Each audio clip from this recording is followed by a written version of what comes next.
ಮತ್ತೊಂದು political exclusive ಸುದ್ದಿಯನ್ನ ನಿಮ್ಮ ಮುಂದೆ ಇಡ್ತಾ ಇದ್ದೀವಿ. ಲೋಕಸಭೆ ಚುನಾವಣೆ ಹತ್ತಿರ ಬರ್ತಾ ಇದೆ. ಈ ಹಿನ್ನೆಲೆಯಲ್ಲಿ ಸಾಕಷ್ಟು ರಾಜಕೀಯ ಬೆಳವಣಿಗೆಗಳಾಗ್ತಾ ಇದೆ. ಲೋಕಸಭೆ ಚುನಾವಣೆ ಹೊತ್ತಲ್ಲಿ ಬಿಜೆಪಿಗೆ ಬಿಗ್ ಶಾಕ್ ಎದುರಾಗಿದೆ. ಬಿಜೆಪಿಯನ್ನು ಬಿಡ್ತಾರ ಹಾಗಾದ್ರೆ ಹಳೆ ಮೈಸೂರು ಭಾಗದ ಪ್ರಭಾವಿ ನಾಯಕ ಮಂಡ್ಯ ಬಿಜೆಪಿ ನಾಯಕನಿಗೆ ಕಾಂಗ್ರೆಸ್ ಗಾಳ ಹಾಕ್ತಾ. ಬಿಜೆಪಿ ಜೆಡಿಎಸ್ ಮೈತ್ರಿ ವಿರೋಧಿಸಿದ್ದ ಪ್ರಭಾವಿ ನಾಯಕ ಈಗ ಬಿಜೆಪಿಯನ್ನ ಬಿಡ್ತಾನೆ. ಬಿಜೆಪಿ ವಿರೋಧಿ ನೀತಿಯನ್ನೇ ಅಸ್ತ್ರವಾಗಿಸಿಕೊಂಡ ಹಸ್ತಪಡೆ ಪ್ರಭಾವಿ ನಾಯಕರನ್ನ ಕಾಂಗ್ರೆಸ್ಗೆ ಆಹ್ವಾನಿಸಿದ ಕಾಂಗ್ರೆಸ್ ನಾಯಕರು. ಹಾಗಾದ್ರೆ ಬಿಜೆಪಿಯ ಪ್ರಭಾವಿ ನಾಯಕ ಕಾಂಗ್ರೆಸ್ಗೆ ಸೇರ್ಪಡೆ ಆಗ್ತಾರ? ಈಗಾಗಲೇ ಬಿಜೆಪಿಯ ಪ್ರಭಾವ ನಾಯಕನಿಗೆ ಗಾಳ ಹಾಕಲಾಗಿದೆ ಕಾಂಗ್ರೆಸ್ ನಾಯಕನಿಂದ. ಎಸ್, ಹಾಗಿದ್ರೆ ಯಾರ ನಾಯಕ ಅನ್ನೋದನ್ನ ನೀವು ಗೆಸ್ ಮಾಡಿರ್ತೀರಾ. ಕೆ.ಸಿ. ನಾರಾಯಣಗೌಡ ಅವರಿಗೆ ಮೈತ್ರಿಯನ್ನು ವಿರೋಧಿಸಿದ್ದಾರೆ ನಾರಾಯಣಗೌಡ ಅವರು. ಅವರಿಗೀಗ ಕಾಂಗ್ರೆಸ್ನಿಂದ ಆಫರ್. ಹಾಗಿದ್ರೆ ಕಾಂಗ್ರೆಸ್ ಆಹ್ವಾನವನ್ನ ಈಗ ಒಪ್ಪಿಕೊಂಡಿದ್ದಾರಂತೆ ಮಾಜಿ ಸಚಿವ ನಾರಾಯಣಗೌಡ. ಮಂಡ್ಯದಲ್ಲಿ ಜೆಡಿಎಸ್ ಜೊತೆ ಹೊಂದಾಣಿಕೆ ಸಾಧ್ಯನೇ ಇಲ್ಲ ಅಂತಿದ್ದಾರೆ ನಾರಾಯಣಗೌಡ. ಮಂಡ್ಯವನ್ನೇನಾದ್ರೂ ಜೆಡಿಎಸ್ಗೆ ಬಿಟ್ಕೊಟ್ಟಿದ್ದೆ ಆದ್ರೆ ಮುಂದಿನ ತೀರ್ಮಾನ ಅಂತ ಎಚ್ಚರಿಕೆ ಕೊಟ್ಟಿದ್ದಾರೆ. ಸುಮಲತಾಗೆ ಟಿಕೆಟ್ ಕೊಡುವಂತೆ ಕೂಡ ನಾರಾಯಣಗೌಡರು ಪಟ್ಟು ಹಿಡಿದಿದ್ದಾರೆ. ಈಗ ಪ್ರಮುಖವಾಗಿ ಮಂಡ್ಯದಲ್ಲಿ ಸುಮಲತಾ ಮತ್ತು ನಾರಾಯಣಗೌಡರು ಏನ್ ಹೆಜ್ಜೆ ಇಡ್ತಾರೆ ಅನ್ನೋದೇ ಕುತೂಹಲ ಮೂಡಿಸ್ತಾ ಇತ್ತು. ಹಳೆ ಮೈಸೂರು ಭಾಗದ ಪ್ರಭಾವಿ ನಾಯಕರಾಗಿರುವಂತಹ ನಾರಾಯಣಗೌಡ ಅವರ ಮುಂದಿನ ನಡೆ ಏನು? ಕಾಂಗ್ರೆಸ್ ಆಹ್ವಾನವನ್ನ ಒಪ್ಪಿಕೊಂಡಿದ್ದಾರಂತೆ. ಜೊತೆಗೆ ಸುಮಲತಾಗೆ ಟಿಕೆಟ್ ಕೊಡುವಂತೆ ಪಟ್ಟು ಹಿಡಿದಿದ್ದಾರೆ.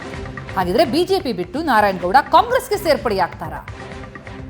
ಬಹಳ ದೊಡ್ಡ ಆಘಾತ ಕಾದಿದೆ ಬಿಜೆಪಿ ಪಾಲಿಗೆ. ಮಂಡ್ಯ ಬಿಜೆಪಿ ನಾಯಕನಿಗೆ ಹಾಗಿದ್ರೆ ಕಾಂಗ್ರೆಸ್ ಗಾಳ ಹಾಕ್ತಾ ಇದೆಯಾ? ಸಂಸದೆ ಸುಮಲತಾ ಅವರ ನಡೆ ಏನು ಅನ್ನೋದು ಒಂದು ಕಡೆ ಕುತೂಹಲ ಆಗ್ತಾ ಇದೆ. ಅವರ ಬೆನ್ನಿಗೆ ಈಗ ನಾರಾಯಣಗೌಡ ನಿಲ್ತಾ ಇದ್ದಾರೆ.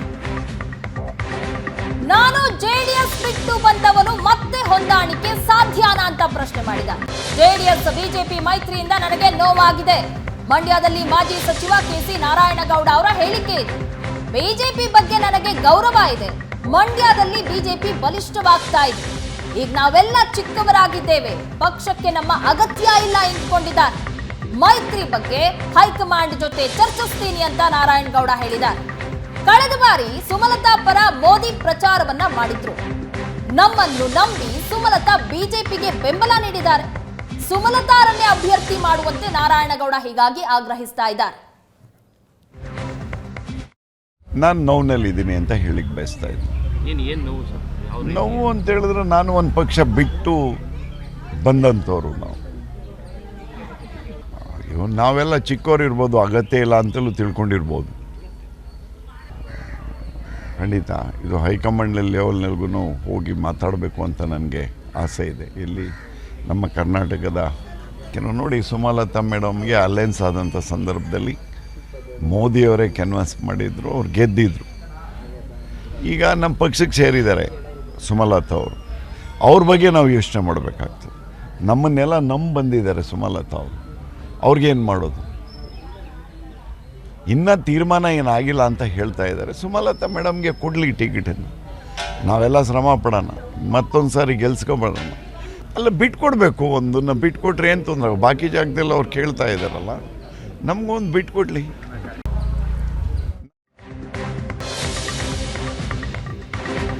ಹಾಗಿದ್ರೆ ಕಾಂಗ್ರೆಸ್ ಸೇರ್ಪಡೆ ಆಗ್ತಾರ ಅಂತ ನೋಡ್ತಾ ಹೋದ್ರೆ ಆ ವಿಚಾರಕ್ಕೆ ಅವರು ಹೇಳೋದು, ನಾನು ಕಾಂಗ್ರೆಸ್ ಸೇರ್ಪಡೆ ವಿಚಾರ ಫೈನಲ್ ಆಗಿಲ್ಲ, ಕಾಂಗ್ರೆಸ್ನಿಂದ ಆಹ್ವಾನ ಇದೆ, ಆದ್ರೆ ನಾನಿನ್ನೂ ಯೋಚನೆ ಮಾಡಿಲ್ಲ. ಮಂಡ್ಯ ಜೆಡಿಎಸ್ ಬಿಟ್ಕೊಟ್ರೆ ಆಗ ಹೈಕಮಾಂಡ್ ಜೊತೆ ಚರ್ಚಿಸಿ ನಾನು ತೀರ್ಮಾನಿಸ್ತೀನಿ. ಮಂಡ್ಯದಲ್ಲಿ ಬಿಜೆಪಿ ಬೆಳೆಸಬೇಕು ಅನ್ನೋದು ನನ್ನ ಆಸೆ. ಆ ಕಾರಣಕ್ಕೆ ಮಂಡ್ಯವನ್ನ ಬಿಜೆಪಿಗೆ ಬಿಟ್ಟು ಕೊಡಬೇಕು ಜೆಡಿಎಸ್.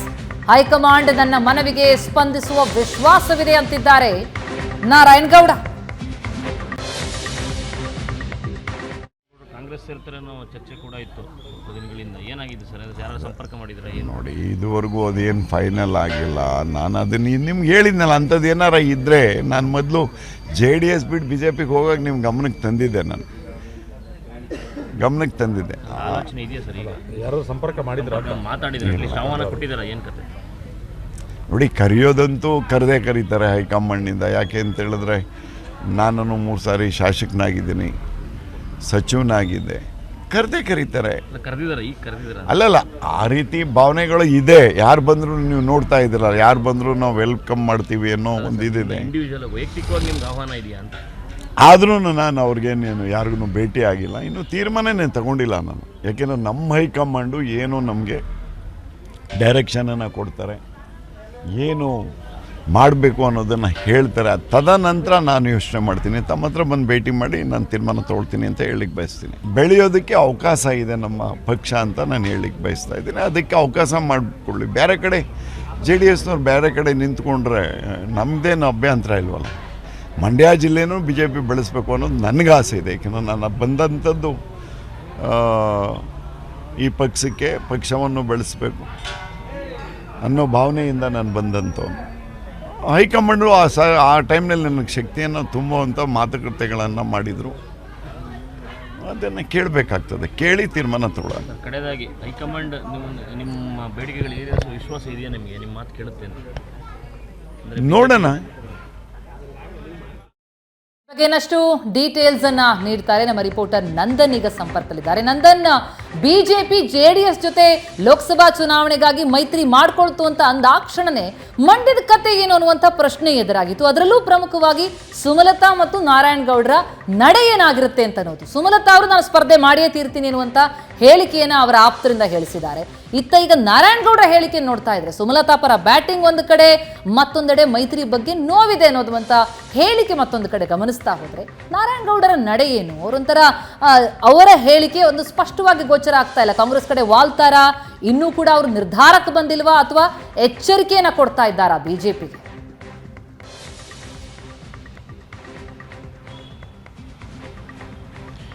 ಪ್ರತಿಮಾ, ಮೈತ್ರಿ ಘೋಷಣೆ ಆದಾಗಿನಿಂದಲೂ ಕೂಡ ಮಂಡ್ಯ ಕ್ಷೇತ್ರ ಬಹುದೊಡ್ಡ ಬಿಕ್ಕಟ್ಟಾಗಿ ಬಿಜೆಪಿಗೆ ಎದುರಾಗಿರ್ತಕ್ಕಂಥದ್ದು. ಯಾಕಂತೇಳಿದ್ರೆ ಮೈತ್ರಿ ಘೋಷಣೆ ಆದ ಬಳಿಕ ಮಂಡ್ಯದ ಇಬ್ಬರು ಪ್ರಭಾವಿ ನಾಯಕರು ಮೈತ್ರಿ ವಿರುದ್ಧ ಬಹಿರಂಗವಾಗಿ ಅಸಮಾಧಾನವನ್ನು ವ್ಯಕ್ತಪಡಿಸ್ತಾ ಇದ್ದಾರೆ. ಅದರಲ್ಲೂ ಕೂಡ ಪ್ರಮುಖವಾಗಿ ಮಾಜಿ ಸಚಿವ, ಮಂಡ್ಯದಲ್ಲಿ ಪ್ರಪ್ರಥಮ ಬಾರಿಗೆ ಬಿಜೆಪಿ ಶಾಸಕರಾಗಿ ಆಯ್ಕೆಯಾದಂತಹ KC ನಾರಾಯಣಗೌಡರು ಬಹಿರಂಗವಾಗಿ ಅಸಮಾಧಾನವನ್ನು ಹೊರಹಾಕ್ತಾ ಬಂದಿದ್ರು. ಈ ಮೈತ್ರಿ ನನಗೆ ಇಷ್ಟ ಇಲ್ಲ, ಇದರಿಂದ ಬಹಳಷ್ಟು ನೋವು ಉಂಟಾಗಿದೆ ಅನ್ನುವಂಥ ಮಾತನ್ನು ಹೇಳ್ತಾ ಬಂದಿದ್ದಾರೆ. ಮತ್ತೊಂದು ಕಡೆ ಬಿಜೆಪಿಗೆ ಬೆಂಬಲ ಕೊಟ್ಟಿರತಕ್ಕಂತಹ ಹಾಲಿ ಸಂಸದೆ ಸುಮಲತಾ ಕೂಡ, ಅಂದರೆ ಮೈತ್ರಿ ಅಭ್ಯರ್ಥಿ ಸ್ಪರ್ಧೆ ಮಾಡಿದ್ರು ಕೂಡ ನನ್ನ ಸ್ಪರ್ಧೆ ಖಚಿತ ಅನ್ನುವಂಥದ್ದು ಈಗಾಗಲೇ ಆಪ್ತರ ಮೂಲಕ ಸ್ಪಷ್ಟಪಡಿಸುವಂತಹ ಕೆಲಸಗಳನ್ನು ಕೂಡ ಮಾಡ್ತಾ ಬಂದಿದ್ದಾರೆ. ಇವರಿಬ್ಬರ ಸ್ಟೇಟ್ಮೆಂಟ್ಗಳು ಬಹಳಷ್ಟು ತಲೆನೋವನ್ನು ಬಿಜೆಪಿಗೆ ಉಂಟು ಮಾಡಿರ್ತಕ್ಕಂಥದ್ದು. ಯಾಕಂತ ಹೇಳಿದ್ರೆ ಇನ್ನೂ ಕೂಡ ಕ್ಷೇತ್ರ ಹಂಚಿಕೆ ಆಗಿಲ್ಲ.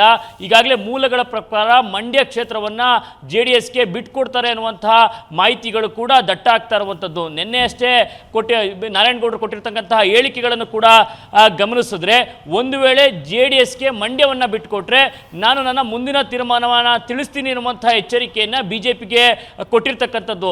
ಅಂದರೆ ಬಹಳಷ್ಟು ಕಾಲ ನಾನು JDSನಲ್ಲಿದ್ದೆ, ಆ ಪಕ್ಷವನ್ನು ಬಿಟ್ಟು ಬಿಜೆಪಿಗೆ ಸೇರಿದ್ದೀನಿ, ಈಗ ಮತ್ತೆ ಆ ಪಕ್ಷದ ಜೊತೆ ಹೊಂದಾಣಿಕೆ ಸಾಧ್ಯನಾ, ಅದು ಸಾಕಷ್ಟು ನೋವನ್ನು ನನಗೆ ಉಂಟು ಮಾಡ್ತಾ ಇದೆ ಅನ್ನುವಂಥ ಮಾತನ್ನು ಅವರು ನೇರವಾಗಿ ಹೇಳಿರ್ತಕ್ಕಂಥದ್ದು. ಇನ್ನೊಂದು, ಸುಮಲತಾ ಅವರಿಗೆ ಟಿಕೆಟ್ ಅನ್ನು ಕೊಡಬೇಕು ಅನ್ನುವಂಥ ಪಟ್ಟನ್ನು ಕೊಟ್ಟಿದ್ದಾರೆ. ಯಾಕಂತೇಳಿದ್ರೆ ಸುಮಲತಾ ಅವರು ನಮ್ಮನ್ನು ನಂಬಿ ಬಿಜೆಪಿನ ನಂಬಿ ಪಕ್ಷಕ್ಕೆ ಬಂದಿದ್ದಾರೆ, ಅವರಿಗೆ ಟಿಕೆಟ್ ಕೊಡಲಿ ಅನ್ನುವಂಥ ಮಾತನ್ನು ಕೂಡ ಹೇಳಿದ್ದಾರೆ. ಇನ್ನು ಪಕ್ಷ ಸೇರ್ಪಡೆ ವಿಚಾರವಾಗಿ ಕೂಡ ಅಂದರೆ ಆಹ್ವಾನ ಇದೆ, ಆ ಬಗ್ಗೆ ನಾನು ಯಾವುದೇ ರೀತಿಯ ತೀರ್ಮಾನ ಮಾಡಿಲ್ಲ.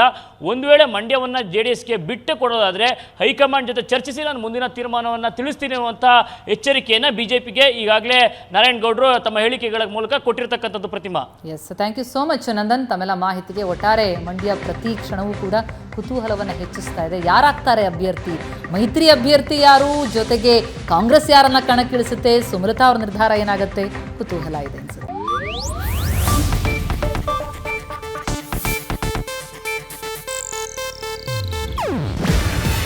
ಇದು ಏಷ್ಯಾನೆಟ್ ನ್ಯೂಸ್ ನೆಟ್ವರ್ಕ್ ಪ್ರಸ್ತುತಿ. ನೀವು ನೋಡ್ತಿದ್ದೀರಾ ಏಷ್ಯಾನೆಟ್ ಸುವರ್ಣ ನ್ಯೂಸ್.